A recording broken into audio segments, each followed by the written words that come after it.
इस सेक्शन में हम जो है ब्लॉब स्टोरेज के लाइफ साइकिल के बारे में स्टडी करेंगे। ओके, तो जैसा कि पिछले वीडियोस में स्टोरेज क्रिएट किया गया था, स्टोरेज अकाउंट माय स्टोरेज बिन। इसी में अगर आप आगे देखते हैं तो डेटा मैनेजमेंट के सेक्शन में आपको लाइफ साइकिल मैनेजमेंट का ऑप्शन आता है। ओके, तो ये लाइफ साइकिल मैनेजमेंट है क्या? ओके, इसको हम देखने चलते हैं। जैसे कि सिंपल अभी आप यहाँ पे देख रहे हैं ऐड अ रूल करके है, ठीक है। तो ये क्या है, किस टाइप का रूल ऐड होता है, इन सभी चीज़ों के बारे में हम इस वीडियो में स्टडी करेंगे। सो वीडियो शुरू करने से पहले दोस्तों मैं रिक्वेस्ट करूँगा, अगर आपको वीडियो अच्छा लगे तो आप इसे लाइक कीजिए, शेयर कीजिए, सब्सक्राइब कीजिए। ओके, सो लाइफ साइकिल जैसे कि अगर आप कहीं भी एमवीसी का पढ़े होंगे या अगर प्रोग्रामिंग से आप रिलेटेड हैं, एएसपी डॉट नेट, सबका एक लाइफ साइकिल होता है प्रोग्रामिंग का। उसी तरह से यहाँ पे जो हम देखें तो स्टोरेज का तो नहीं, ऐसे डेटा का भी एक लाइफ साइकिल होता है। ओके, जैसे सपोज कीजिए कि आप जो है अभी जिस जिस ईयर में, जैसे जस्ट लाइक अभी 2024 चल रहा है, तो 2024 में आपने बैंक में जितने भी ट्रांजैक्शंस किए हैं, ओके, वो सब डेटा आपका क्या कहते हैं कि अभी करेंट है, इसे आप एक्सेस करते हैं। ओके, लेकिन क्या आपने 10 इयर्स बैक तो मैं काफ़ी पीछे चला गया, आप 2 या 3 इयर्स बैक भी अगर कोई डेटा आपने क्या कहते हैं कि आपका स्टेटमेंट, अकाउंट स्टेटमेंट है, क्या उसको कभी एक्सेस करते हैं? नहीं करते। ओके, सो एक्चुअली में होता क्या है कि हम एक साल का तब तक एक्सेस करते हैं। कभी हो सकता है कि मान लिया जाए कि हमें कुछ एनुअल एक्सपेंस रिपोर्ट बनाना हो, या एक तरह से कहा जाए तो जब हम अपना वो इनकम टैक्स रिटर्न फाइल करते हैं तो साल भर का हम निकालते हैं, फाइनेंशियल ईयर का। उसके पिछले फाइनेंशियल ईयर का जो है वो हमें कभी देखने की ज़रूरत ही नहीं पड़ती। हो सकता है कभी कोई ऐसा कैलकुलेशन हम देख रहे हो जिसमें कि हमें ये देखना हो कि पिछले साल ये पैसा कब आया था, तब जा कर के आपको वहाँ देखने की ज़रूरत पड़ती है, नहीं तो ऐसे नहीं। सो होता है क्या है कि अगर हम बात करें तो करेंट मंथ का जो डेटा होता है वो हम देखते रहते हैं बार बार। ओके, और बाकी अगर मान लें 4-5 महीने पुराना डेटा है तो एक आध बार कभी जरूरत पड़ेगी देखने के लिए, और उसके पीछे का डेटा जो है हम देखते ही नहीं। ओके, सो इस तरह से एक डेटा का देखा जाए तो डेटा का एक लाइफ साइकिल हो जाता है।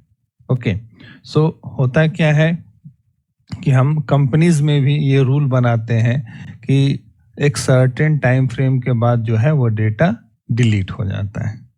ओके, सो चलिए देखते हैं इसको। इसको जानने के लिए सबसे पहले हम चलते हैं थोड़ा सा थ्योरी में। ओके, सो थ्योरी में आप देखेंगे कि जो एज्योर ब्लॉब स्टोरेज का लाइफ साइकिल है, इसमें होता क्या है। ओके, तो जैसा कि मैंने बताया कि कुछ डेटा हम लगातार यूज़ करते हैं, कुछ डेटा महीने, 2 महीने, 3 महीने में एक बार यूज़ करते हैं, कुछ डेटा मतलब साल भर में यूज़ करते हैं, कुछ डेटा हम यूज़ ही नहीं करते।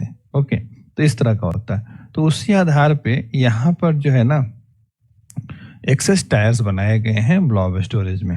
ओके, जिसके बारे में हमने पीछे वीडियोस में भी पढ़ा था कि हमारे पास हॉट, कूल, कोल्ड टायर और आर्काइव टायर, 4 तरह के टायर होते हैं। ओके, हॉट टायर में जो कि हम फ्रिक्वेंटली डेटा एक्सेस करते हैं, जैसे कि इस मंथ का अकाउंट स्टेटमेंट हम मान लेते हैं। कूल कूल में कूल में जो है हम मान लेते हैं कि चलिए 1 महीने या उससे ऊपर का जो डेटा है वो हम कभी कभार पिछले महीने का डेटा हम देख रहे हैं, ठीक है। तो इसमें देखिए कि मिनिमम 30 डेज होता है। ओके, सो कोल्ड टायर में हम देखें तो कोल्ड टायर में क्या होता है कि दोनों लगभग सेम ही है, कूल और कोल्ड। ओके, बट डिफरेंस ये है कि ये 30 डेज का होता है, इसमें मिनिमम 90 डेज होता है। ओके, सो एक चीज़ और है कि जैसे कि हॉट टायर में डेटा जो है स्टोर करना और रिट्रीव करना, दोनों में पैसा लगता है, किसी में भी, ठीक है। तो अगर आप कोल्ड टायर में डेटा आप स्टोर करते हैं तो वो जो है एक तरह से देखा जाए तो वो थोड़ा सा एक्सपेंसिव होता है, ठीक है। जैसे कि आप यहाँ पे देखेंगे, नहीं नहीं sorry, so the cold tyre has lower storage cost, okay. मतलब डेटा स्टोर करना इसमें सस्ता होता है लेकिन एक्सेस करना महंगा होता है, okay, in compare to cool tyre, okay. So अगर आपको मान लीजिए कि डेटा फ्रीक्वेंटली एक्सेस करना है तो उस केस में तो हॉट टायर ही आपके लिए बेटर है, ठीक है। अब देखिए फिर आर्काइव होता है। आर्काइव तो होता है कि अब वो रीड ओनली हो गया, अब वो 180 डेज एटलीस्ट उसका होता है, तो अब उस वो मतलब हम एक तरह से कहते हैं कि आर्काइव कर देते हैं, उसको यूज ही नहीं करते। और कभी करना होता है तो फिर आर्काइव को फिर से हमें कूल या कोल्ड टियर में डालना पड़ता है और फिर वहां पे यूज करना पड़ता है, ओके, वो भी हम देखेंगे। तो ये चार तरह के एक्सेस टियर के बाद में हम ये देखते हैं कि जैसे कि कोई भी डेटा का लाइफ साइकिल, तो इसमें लाइफ साइकिल में हमने बताया, ठीक है, कि क्या होता है कि या तो जैसे कि कुछ टाइम के बाद में हॉट हॉट हॉट एयर से डेटा जो है कूल टायर में ट्रांसफर कर दिया जाएगा, कुछ समय के बाद कूल से कोल्ड में, और उसके बाद में ऐसा भी होता है जैसे कि जो डेटा यूज का नहीं है उस डेटा को हम डिलीट भी कर देते हैं, ओके। कुछ डेटा जो है फिर हम आर्काइव कर देते हैं। तो ये जो डेटा का लाइफ में जो डिफरेंट डिफरेंट चेंजेज हो रहा है, इसी को हम इसका डेटा का लाइफ साइकिल बोलते हैं, ओके। तो ये हमने देखा। अब आइए देखें हम इसमें कि इसमें जो ब्लॉब स्टोरेज लाइफ साइकिल का कुछ पॉलिसीज होता है, पॉलिसीज या रूल्स हम जो कहते हैं, ओके। तो देखिए अब यहाँ पर जैसे कि अब आप देख सकते हैं कि जेसन डॉक्यूमेंट एक है जिसमें कि रूल्स में बना हुआ है, एक नेम से rule 1 enable true type life cycle और इसका डेफिनेशन। तो ऐसे करके मल्टीपल रूल्स यहाँ दिए जा सकते हैं, ओके। सो अभी हम ये क्रिएट भी करेंगे। तो सिंपल आप यहाँ देख रहे हैं कि नेम, इनेबल, टाइप और डेफिनेशन यही सारे हैं। और रूल्स क्या है? तो रूल्स जो कि यहाँ पे हमने देखा था ऐड अ रूल का ऑप्शन आ रहा है। तो ये क्या है? जस्ट लाइक कि इसमें कुछ डिफाइन किया गया है कि the blob to cool tier 30 days after last modification. अगर कोई 30 दिनों तक अगर कोई डेटा मॉडिफाई नहीं हुआ है तो उसको जो है उठा करके ये कूल टायर में डाल देता है, ओके। फिर इसके बाद में टायर ब्लॉब और archive tyre 90 days after last modification. 90 days हो गया तो उठाकर उसको डाल दो आर्काइव में, ठीक है। और डिलीट कर दो, जस्ट लाइक यहाँ पे 2555 डेज दिया है, मतलब 7 years after last modification, okay. Delete blob snapshot 90 days after snapshot creation, okay. तो ये सभी क्या है? ये सभी रूल्स हैं, समझे। तो अब इन सभी रूल्स के बाद में अब ये देख रहे हैं कि जेसन फाइल कुछ इस तरह से बनेगा, ओके। और इसके बाद यहाँ पे अगर कुछ फिल्टर्स की हम बात करें तो फिल्टर्स हमारे पास ब्लॉब टाइप से होता है, ओके, प्रीफिक्स मैच और ब्लॉब इंडेक्स मैच, इन तीन के आधार पे होता है इसका फिल्ट्रेशन। रूल एक्शंस, क्या क्या एक्शंस इसमें दिया हुआ है? तो आप देखते हैं tier two cool, tier two cold, enable auto tier two hot from cool, tier two archive, delete, ये सभी एक्शंस हैं, ओके।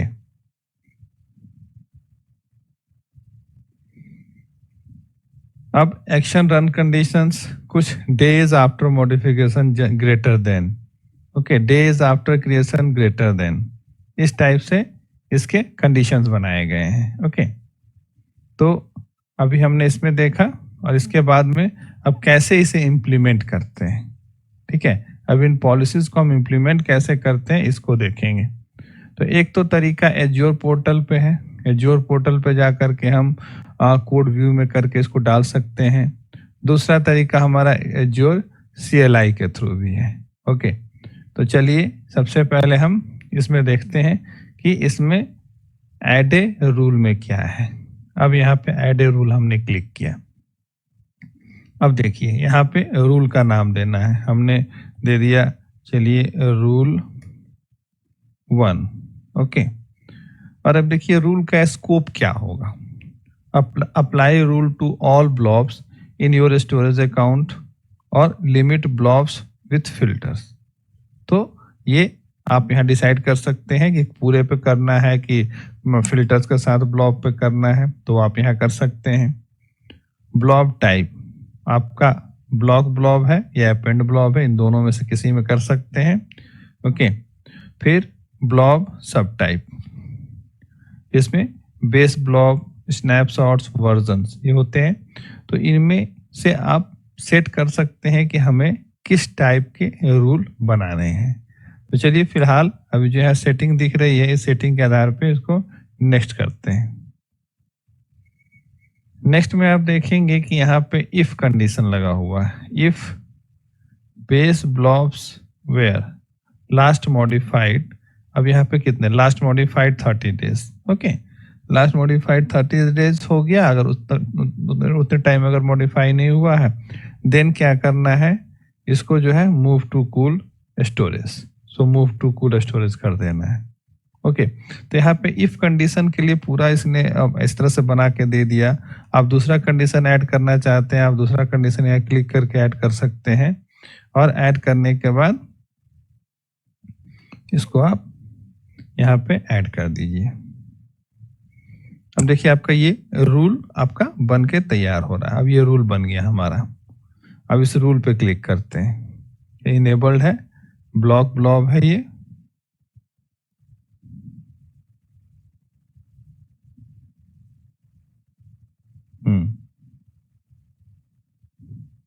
तो ये हमारा हो गया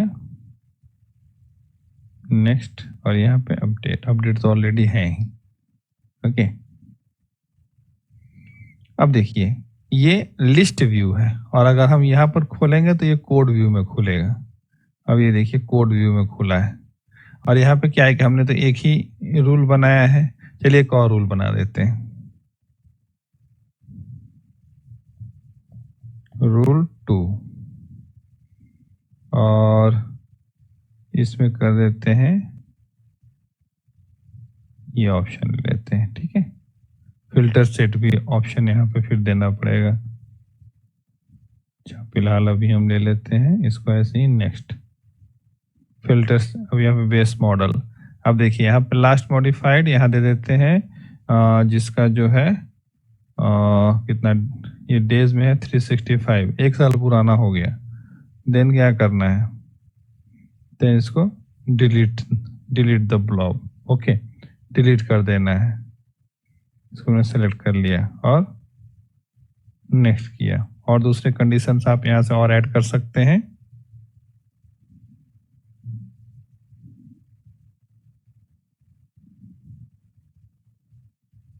अब यहाँ पे फिल्टर सेट्स कुछ बनाने पड़ेंगे। ठीक है, तो मैं फिल्टर सेट अभी कुछ नहीं बना रहा, बस सिंपल इसको मैं ऐड कर रहा हूँ। अब हमारे पास दो रूल हैं। अब ये अगर कोड व्यू में जाएंगे तो ये दोनों रूल हमें इस सिंगल जेसन फाइल में मिलेंगे। ओके, अब आप देख सकते हैं रूल्स में लाइफ साइकिल और क्या क्या, tier two cool, base blob, सब कुछ दिया हुआ है। उसी तरह से रूल, अच्छा रूल की जगह रूल लिखा गया। ओके, कोई दिक्कत नहीं। तो ये यहाँ पे रूल 2 आपका जो है वो एक्सप्लेन किया गया है।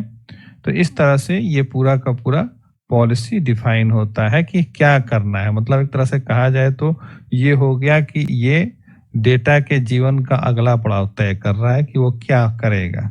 ओके, ये हमारा हो गया, बन गया।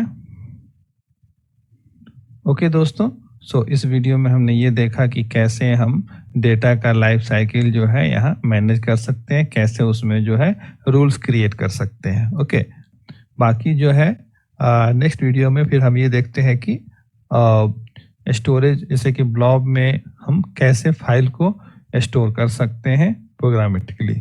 उसके साथ ही साथ उसमें कुछ और एसेंशियल जो उसके कमांड्स हैं या जो प्रॉपर्टीज है उसे हमें स्टडी करना है, जो कि हमारे एग्जाम के लिए अच्छा है। ओके।